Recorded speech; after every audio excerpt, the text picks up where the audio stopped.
करायचं स्मरण. जय जय रघुवीर समर्थ. श्री समर्थ कृपेने एक सुंदर असा बोध, एक सुंदर असं श्रवण आपल्याला प्राप्त झालेलं आहे. या श्रवणाच्या माध्यमातून उत्तमाचं सामर्थ्यसुद्धा समर्थांनी प्राप्त करून दिलेलं आहे. बघा प्रत्यक्षपणे भाग कसा दिलेला आहे, श्रवण करूया. आपण आपल्या जीवनामध्ये, आपण आपल्या आयुष्यामध्ये माणुसकी हे नातं कुठपर्यंत आपण टिकवत असतो. ज्याप्रमाणे नाती आपण टिकवतो त्याचप्रमाणे माणुसकी सुद्धा आपल्यामध्ये टिकवता आली पाहिजे. माणुसकीचं नातं हे आपल्या जीवनामध्ये आणि आपल्या आयुष्यामध्ये सर्वात महत्त्वाचं नातं आहे. कारण आपण एखाद्या व्यक्तीशी बोलत असताना आपल्यामध्ये गर्व येत असतो, अभिमान येत असतो, मीपणा येत असतो. परंतु आपल्यामधील ज्यावेळी गर्वपणा निघून जाईल, मीपणा निघून जाईल, त्यावेळी बघा प्रत्यक्षपणे आपल्यातली खरी माणुसकी आणि माणुसकीचं दर्शन पाहायला मिळेल. एखादी व्यक्ती रस्त्याने चालत चाललेली आहे आणि अचानक त्या व्यक्तीवरती बघा प्रत्यक्ष पाहायला जर गेलो तर प्रसंग आलेला आहे. आणि जर आपण त्या व्यक्तीला काही मदत केली नाही तर शेवटी काय हो, उपयोग काय? बरोबर की नाही? आपल्याला सुद्धा मदत करता आली पाहिजे. जर आपण नुसतं पाहत बसलो तर याला खरी माणुसकी म्हणतात का? नाही. जर हाच प्रसंग जर आपल्यावरती आला असता आणि आपण विचार जर केला असता, रे हे समोरचे लोक बघा, रस्त्यावरती असणारे लोक फक्त पाहत आहेत पण कोणी मदतीला आलं नाही, आपल्याला आनंद होईल का हो?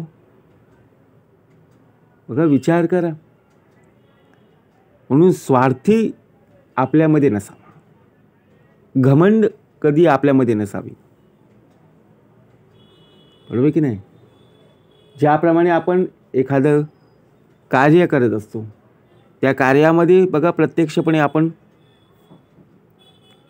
आपल्यामध्ये खूप ज्ञान असतं, टॅलेंट असतं, परंतु त्याच्यामध्ये कधीसुद्धा आपल्यामध्ये मीपणा नसावा. आता साखर कशी आहे? गोड आहे, मधुर आहे. गूळ, बरोबर की नाही? मध गोडच आहे. मग त्याचप्रमाणे आपला देहसुद्धा हा उत्तमाचा असला पाहिजे.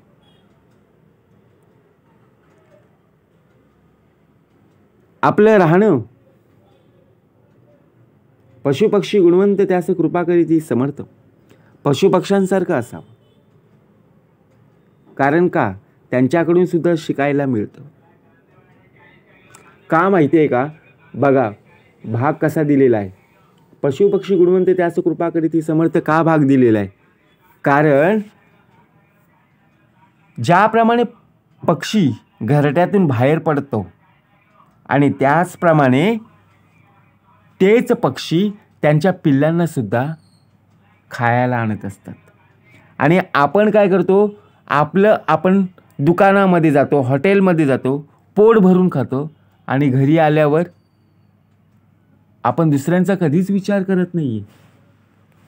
विचार करा प्रत्यक्षात भाग कसा दिलेला आहे. आपली मुलं, आपल्या मुलीसुद्धा आपल्यावर अवलंबून असतात की माझे वडील, माझे पप्पा काहीतरी आणतील, माझा भाऊ काहीतरी आणेल. परंतु आपण कधीच लक्ष देत नाही. मग खरं नातं केव्हा, खरी माणुसकी केव्हा, याचा सुद्धा समर्थांनी बोध प्राप्त करून दिलेला आहे. कारण चांगले विचार आपल्या मनामध्ये असतील आणि त्याचप्रमाणे स्वार्थ आणि आपल्यातला जो मोठेपणा असतो ना तो सोडला की जीवनामध्ये आनंद, बघा प्रत्यक्षपणे आयुष्यामध्ये आनंद समाधान प्राप्त होत असतं. परंतु जर स्वार्थ असेल, स्वार्थीपणा असेल, तर जीवनामध्ये किती वर्ष जरी जगला तरी त्यामध्ये समाधान प्राप्त होणार नाही. कारण आपल्या विचारांवर ज्यावेळी आपण ठाम असतो, परिस्थिती कुठलीही असू दे, कारण ज्यावेळी आपण एखादं कार्य करतो, सर्वजण कार्य करत असतात. आपण शाळेतले विद्यार्थी पाहत असतो, एका वर्गामध्ये 60-70 मुलं मुली असतात. सर्वच जण अभ्यास करतात, परंतु सर्वच जण पहिला नंबर येतात का हो? नाही ना. कोणीतरी टॅलेंटेड असतं, कोणीतरी हुशार असतं. सर्वजण मेहनत करत असतात, परंतु नंबर 1 दोघांचीच येतात. रस्त्याने चालत चाललेलो आहोत, आपण रस्त्यातून चालत ज्यावेळी जातो त्यावेळी आपल्यासोबत कोणी नसतं. बघा, अशा रस्त्यावर आपण जेव्हा जातो तेव्हा मागे पुढे आपण वळून पाहतो, अरे कोणीच नाही आहे. पण साथ देणारा कोण आहे? तर आपली सावलीसुद्धा आपल्याला साथ देत असते. ही जगण्याची खरी किंमत आहे. आपण विचार करतो, अरे माझ्यासोबत कोणीच नाही आहे, पण तुझ्यासोबत चालणारा अंतरीचा अंतरात्मा आहे ना, बरोबर ना. म्हणून यश मिळवणं हे खूप सोपं आहे, परंतु यश केव्हा प्राप्त होईल हे जेव्हा कळेल ना, त्यावेळी नक्कीच आनंद जीवनामध्ये प्राप्त होईल. वेळ लागेल, परंतु सर्व उत्तमाचं नक्कीच होईल. कारण एखादी आपण बघा, दिवाळीमध्ये जसं आपण किल्ला बनवतो, किल्ला बनवत असताना डायरेक्ट सहजासहजी बनत नाही आहे. अनेक प्रकारच्या आकृती तयार करत बसतो. किल्ले कसं बनवायचं, कुठे दरवाजा, बघा काय एक एक आपण मातीचा पूर्णपणे बनवत असतो. परंतु ज्यावेळी पूर्ण तयार होतं ना, त्यावेळी मनाला किती आनंद होत असतो. आपण अजूनपर्यंत हातांच्या रेषेवर अवलंबून आहोत. माझ्या जीवनात अजून काय चालू आहे, लोकांना आपली हातं दाखवतो. अहो, ज्यांना आपण हात दाखवतो तो रस्त्यावर बसलेला आहे, बरोबर की नाही. समर्थ म्हणाले, कुणाच्या अंतरी लागेल धक्का, ऐसे वर्तणूक करू नका आणि कुणालाही बोलू नका. परंतु आपण आपलं भविष्य आपल्या हातातच आहे. मग आपलं भविष्य त्यांना दाखवून काही मिळणार आहे का? त्यांनी सांगितलं की तुझ्या आयुष्यामध्ये गाडी आहे, बंगले आहेत, प्रॉपर्टी भरपूर आहे. आपण काय करणार? विश्वास ठेवणार, अरे वा, माझ्यामध्ये काय सांगितलं आहे, नशिबामध्ये गाडी आहे, प्रॉपर्टी आहे, सर्व आहे, मग मला सर्व प्राप्त होईल. परंतु जर आपण कर्मच केले नाही, त्यांना काय हो मिळणार? काय? काहीच नाही. अहो, ज्यांना हात नाही आहेत, बघा समर्थ म्हणाले, कुणाच्या अंतरी लागेल त्या काहीच वर्तणूक करू नका आणि कुणालाही बोलू नका. ज्यांना हात नाही आहेत, मग त्यांनी कुठं दाखवायचा हात की माझं भविष्य कुठे? नाही ना. आपण पाहतो रस्त्यातून आपल्याला अशी माणसेसुद्धा दिसतात, परंतु माणुसकीचं नातं, माणुसकीचं दर्शन आपल्यामधून व्हायला हवं, तरच जगण्याला खरी किंमत आहे. कर्मावर उत्तमाचं अवलंबून राहा, नशिबावर नाही. प्रत्येकाला वाटतं की माझा शेजारी खूप सुखी आहे,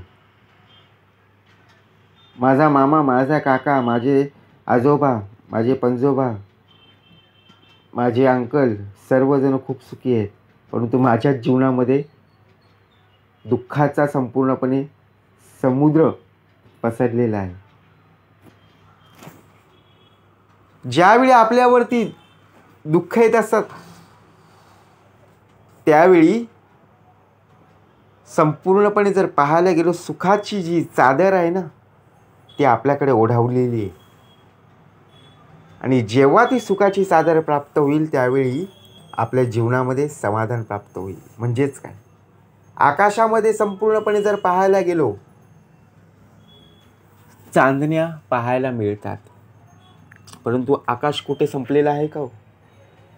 आकाश कुठेही संपलेलं नाही आहे.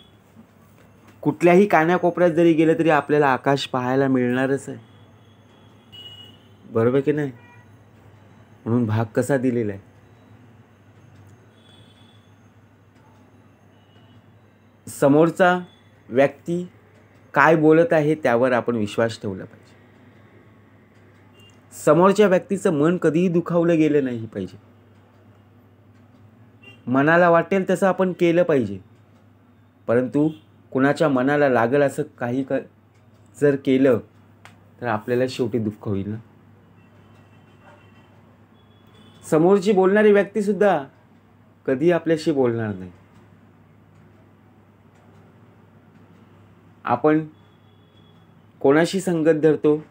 जो श्रीमंत आहे, ज्याच्याकडे पैसा आहे, त्याच्याशी आपण संगत धरतो. आणि जो गरीब आहे, ज्याच्याजवळ पैसा नाही, त्याला आपण बाजूला सरतो.